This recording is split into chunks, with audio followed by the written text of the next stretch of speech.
2020, it has been revealed some new numbers of deaths in the province of Guayas.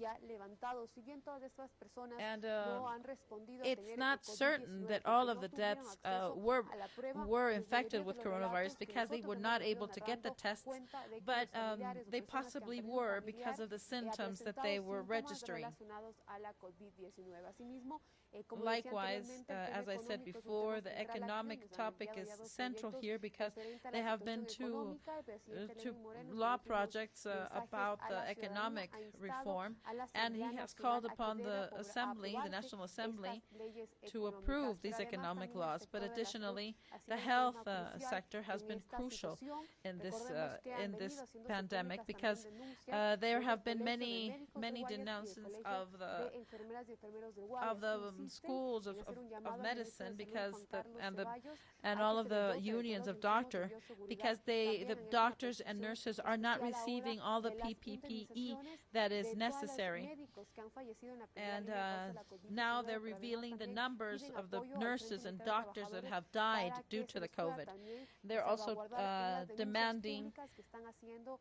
that they are oficialmente. protected En ese after sentido, espera que la putting these Asamblea claims Nacional and denouncing apruebe these estas these leyes facts. económicas, se pronuncie, pero además también We're in Ecuador. el We are ministro awaiting de Salud ha dado that the unas Minister of recientes Health, declaraciones al mes ya de la gestión de su cartera, donde after a month that he is in the post, saying that Ecuador has had all of the difficulties and he is doing everything possible to counteract all of this crisis. Let's go to our first pause, but before, let's not forget that we have the question of the day. You can give us your opinion and become an analyst. Today it says, what has been the incidence in the expanding of the pandemic of COVID-19 more in Latin America more than in other regions? We'll be right back.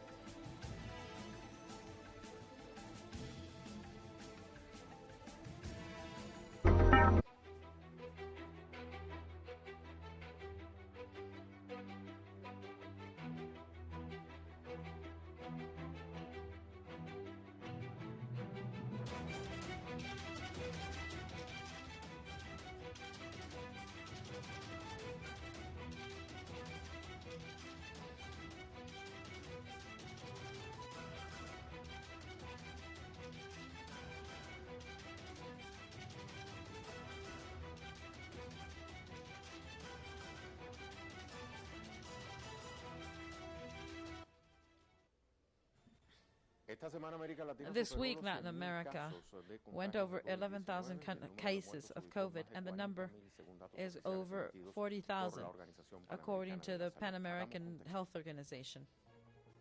Brazil is the most affected country by the pandemic in the region. It appears like the epicenter with 210 million people. There are already 43 people that have contracted the infection, according to numbers of the Johns Hopkins University. Regardless of this impact, the President Jair Bolsonaro has said that he intends to open the economic activities and the borders. Bolsonaro has called on the people to break the quarantine, and they concentrated in a military base, and they demanded that they stop the quarantine. After this, we have Peru, where 17,000 cases have been reported, while 480 people have died. The third country is Chile, while registering more than 10,000 cases and 147 dead among the more than 18 million people. Then Guayaquil lives the worst crisis, with the major number of infected in the country, going over 6,000. The collapse of the sanitary system has caused it. At the first, the people were denouncing that the corpses were piling up in houses and on the streets. According to the president, this was due to the collapse of the funeral services. On the other hand, it's Panama, the country that is leading in Central America, with 4,658 people registered. The uncertainty with the outcome of the work situation and what they will do to survive during this quarantine.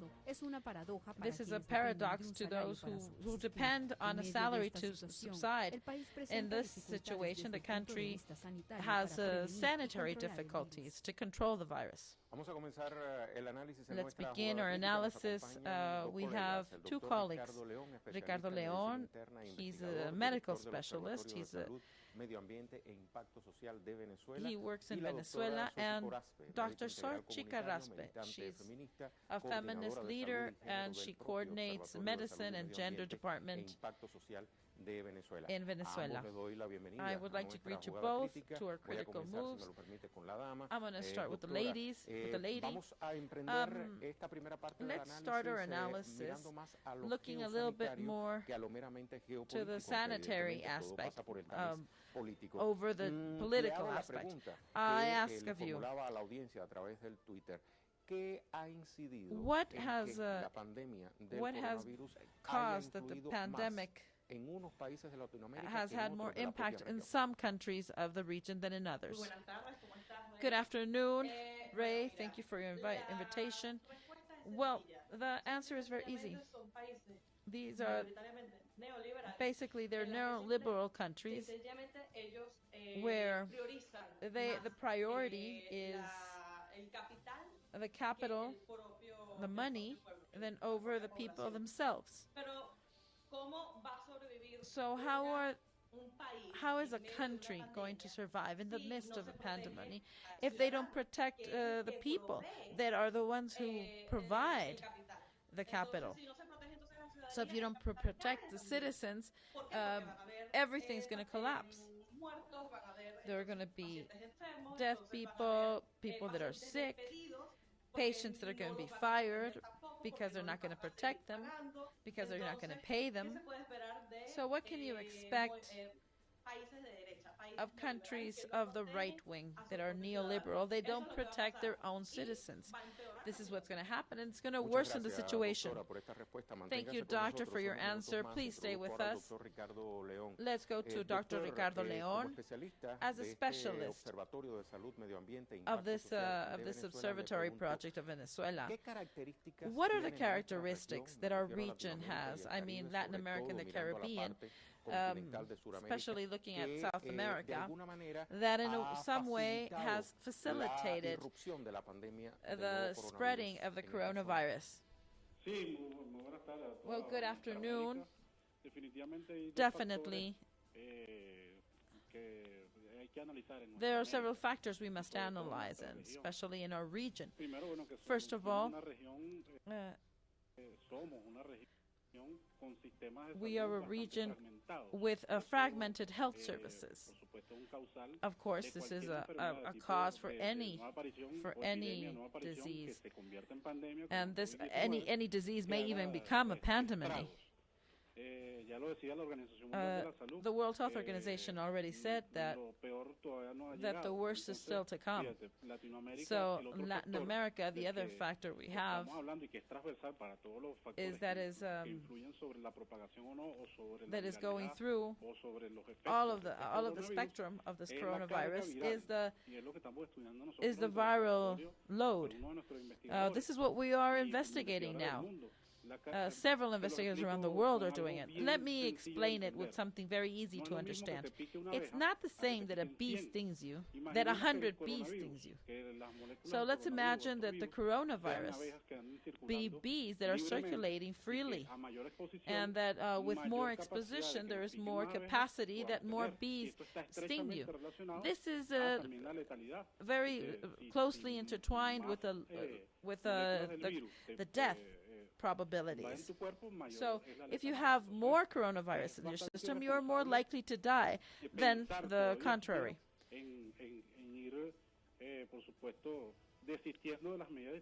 So of course, it is not time to back down on the social distancing. Well, doctor, based on what you just said, this observatory is based in Venezuela. With your connoisseur of policies, how have you seen everything that the president has done to protect the health of the people of this country, and according with the numbers, is a leader, not only regionally but worldwide, due to the very low numbers that Venezuela has. Well, yes, in fact, reitero lo que tú decías a un principio, estamos hablando de we're biopolítica. speaking of La biopolitics. biopolitica es transversal a todo esto. Biopolitics de lo que cross pudiéramos hacer everything un análisis. that Venezuela, we sin must duda, see. Venezuela, without a bien doubt, comandada, bien that is well direccionada, commanded con and una visión with biopolítica de la a situación, biopolitical por vision supuesto, of the problem, ha tomado medidas has taken adaptadas no solo a los measures protocolos, sino adelantadas a los protocolos. not only strictly with the protocols, but beyond the protocols. And we see what happened in countries like United States or the Lima group people. We have that in Venezuela, the number of people that are checked, that are tested, is the highest one in the region. Just recently, they approved that almost 3 million tests will be applied in the region. Let's not forget the United States has almost 500,000 people that have COVID, and many others that are on the streets with no sanitary assistance. They're just walking around spreading the virus in the streets.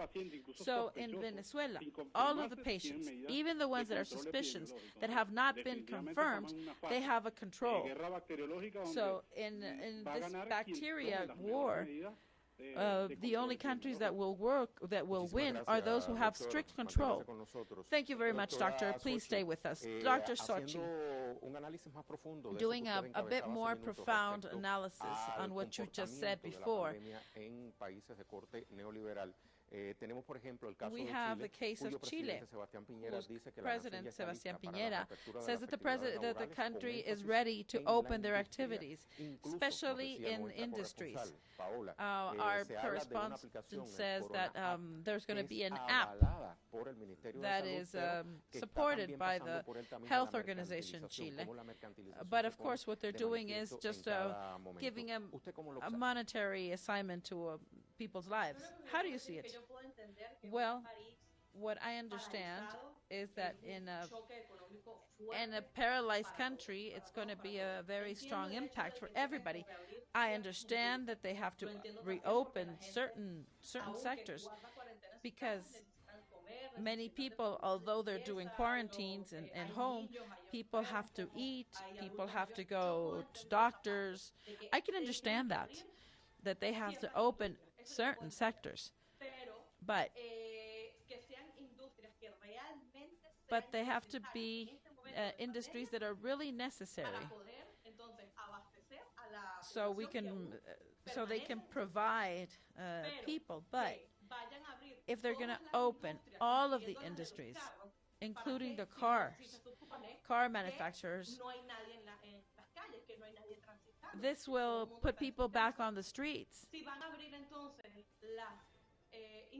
And if they open industries, once again, they should do it with the sanitary measures that are necessary.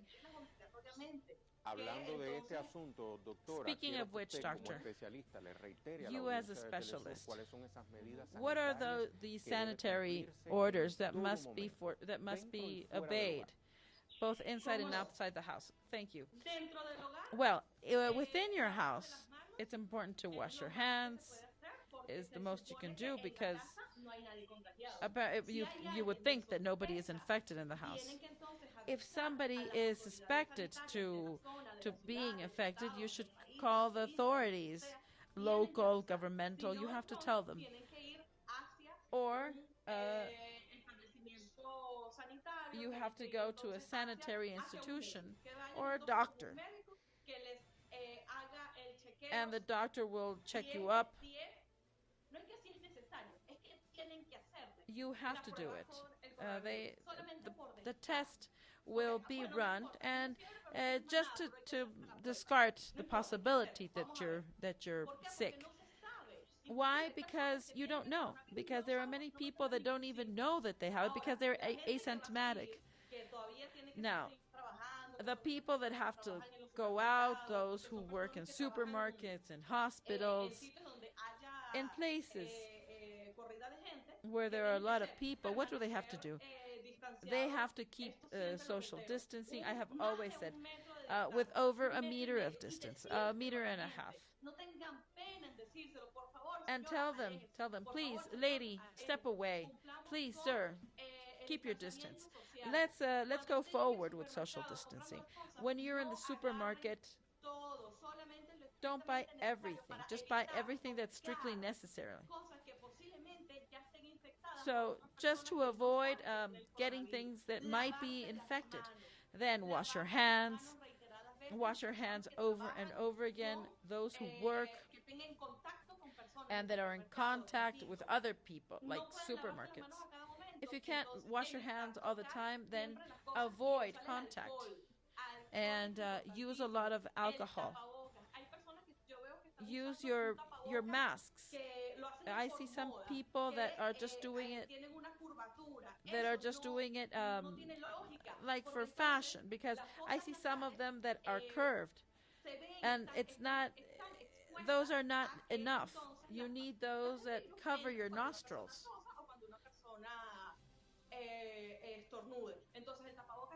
The mask must cover your nostrils, so it will cover almost your entire face.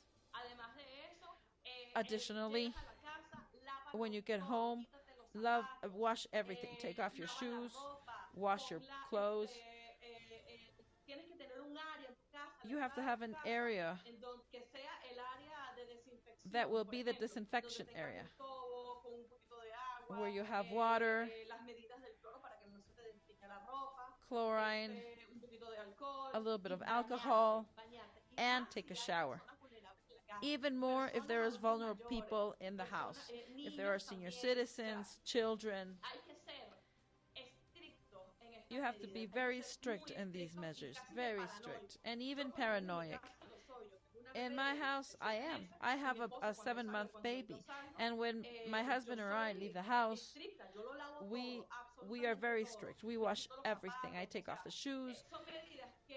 These are measures that you cannot overlook. We should not underestimate this pandemic. What are the neoliberal countries doing? Trump, for example, has almost a million people confirmed. And it's as if they don't care about human lives.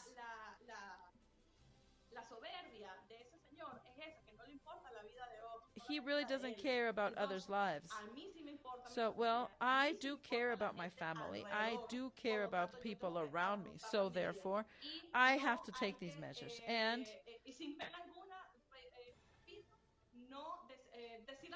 And you must tell people, hey, please step away, even if they don't like you, but you have to do it because we have to take care of ourselves.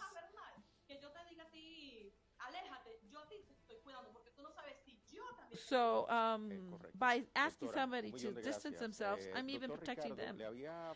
Dr. Ricardo, I had asked Dr. Sochi this question, and now I would like to pose it to you. Para introducir otra, digamos, de un carácter más político, pero que pasa justamente por el cumplimiento de las medidas, doctor Ricardo. Y me refiero a la actitud, el comportamiento que ha venido how people carry on. The president of President Brazil, who not only is he against the quarantine, he goes out. He is walking around people, and he doesn't really cover himself or do anything. So what do you think this as a sanitary measure and the political aspect of it? What do you think? Well, the attitude of Bolsonaro is one of the most irresponsible of the entire history. It's important to recall that Brazil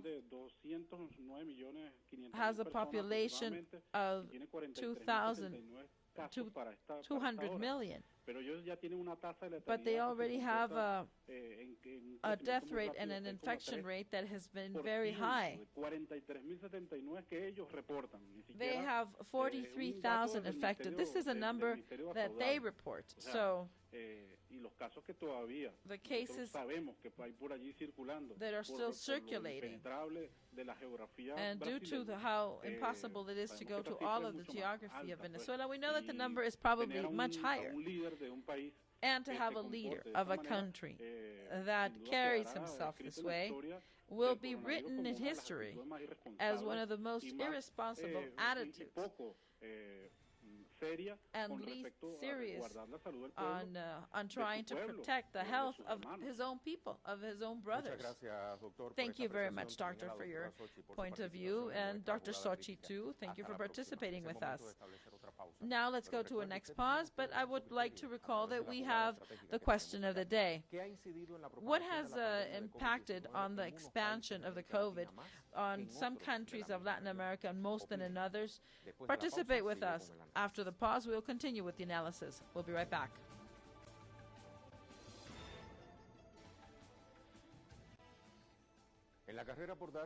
In this race to find a solution for this sanitary crisis, there are many countries, neoliberal countries, that are trying to prevail their economy over protecting their lives. While we see on the other side, other countries that have the least number of infected.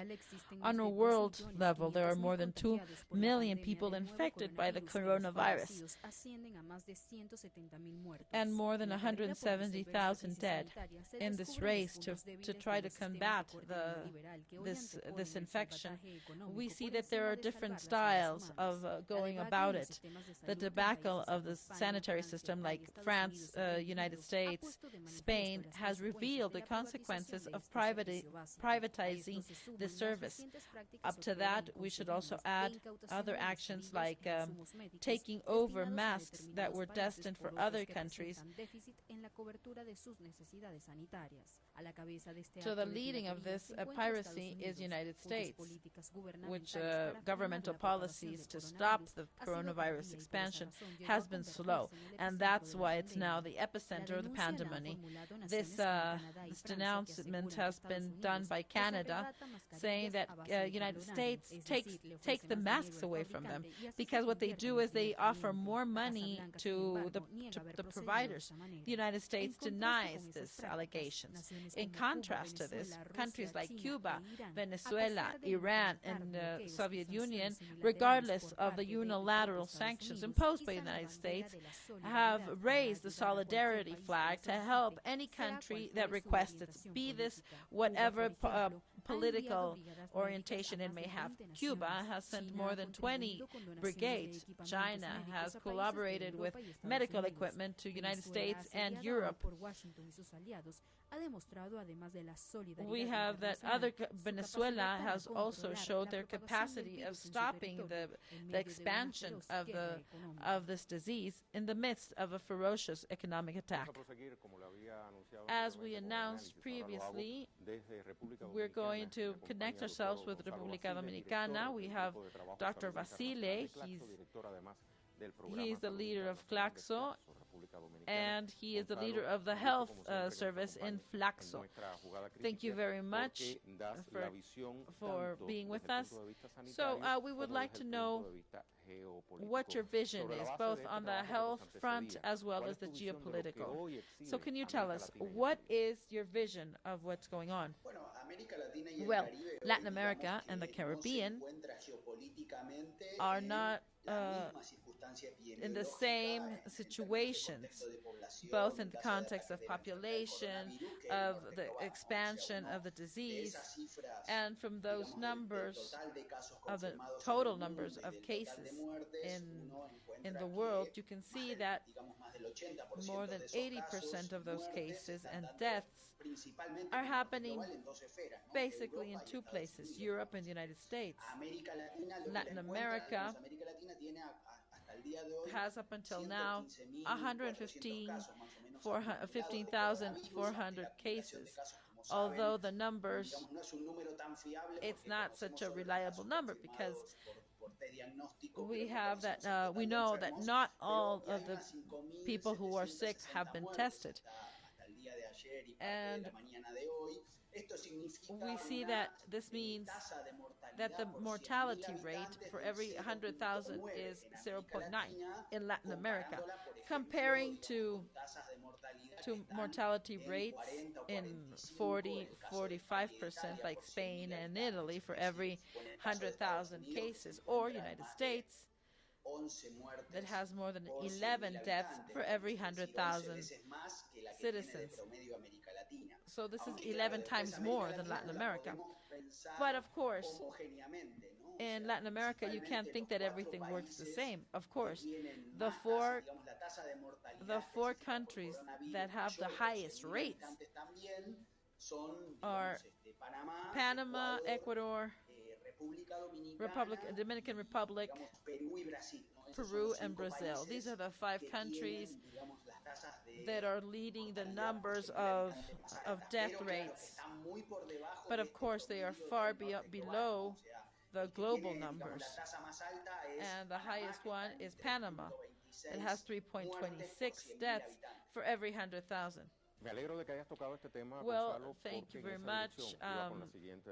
The next question would be, most of those countries that you have mentioned are part of the Lima group. This group was made to presumably defend and work for democracy in Venezuela. We say allegedly because we know the situation in Venezuela, which, in parentheses, as we spoke with before, leads in the lowest number in Latin America, but practically in the world itself, in cases of coronavirus. And what you can see is that there is a good management in confronting this pandemic. But of course, we see how these countries that defend democracy, allegedly, and we must say that defending democracy is defending the people's will, but it also means the health of these people. So how should we understand this contradiction? It's these countries that exhibit the highest numbers in Latin America and the Caribbean in cases of coronavirus. Of course, there is a distinction here to be made. The number of total cases in these countries don't speak, are not clear because all of the tests are not run. But of course, what we can analyze is how these countries are reacting, and what we see are the numbers of deaths. Of course, right now the numbers are exponential, like what happened in Europe and the United States. And without a doubt, this group of countries, it's important to see how they're managing their health systems,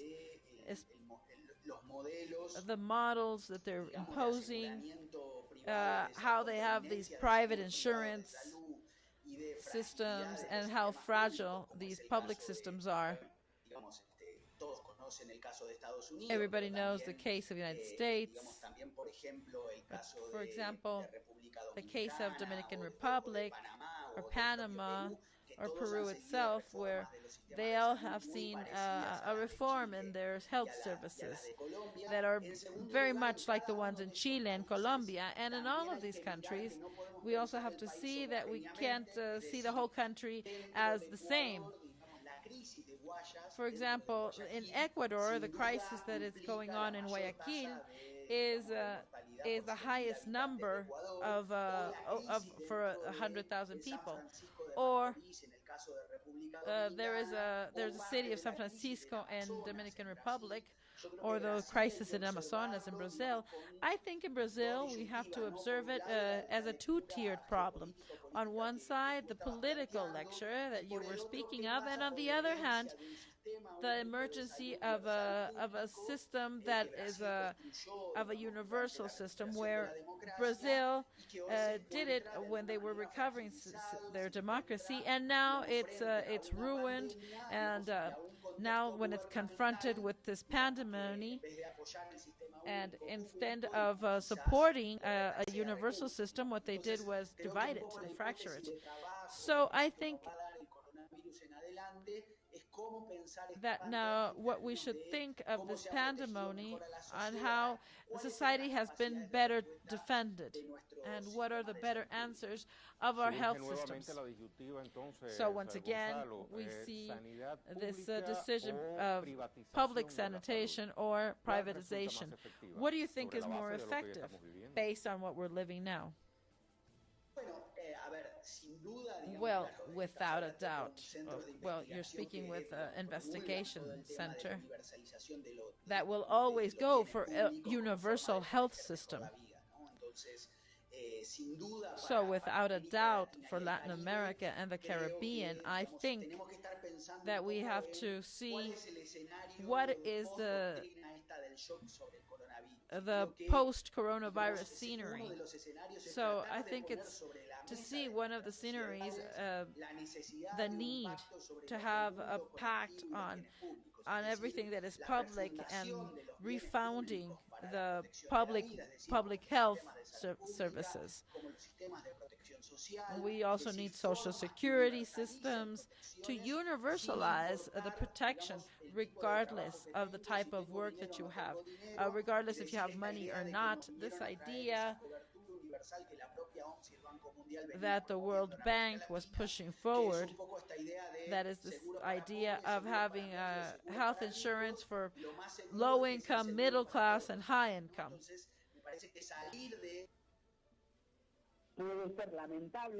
So this pandemonium might help us try to make changes to improve our systems. As I said before, Latin America has a big challenge in front of them. The cases of other countries, like Brazil, like Argentina itself, like Venezuela in the past, they need to build, construct.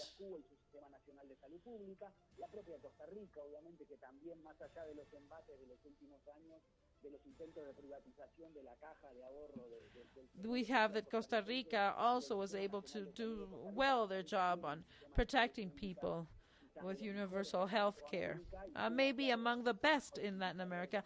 And we have also Cuba with even the brigades going all around the world. So maybe coronavirus will help us reflect on what Latin America needs as global health coverage. And in a way,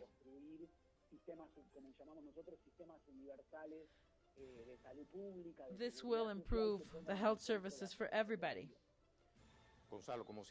Gonzalo, as always, it's a pleasure to hear you in our program.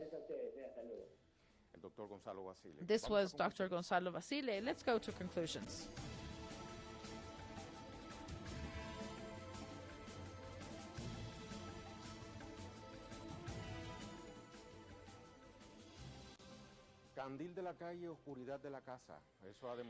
If there's light outside, it's probably going to be dark inside. This is what happens in sovereign countries like in Venezuela, that is the leader in the combat of COVID-19. The numbers speak for themselves. The facts speak for themselves. Nothing to say more. This is all for today. Thank you very much.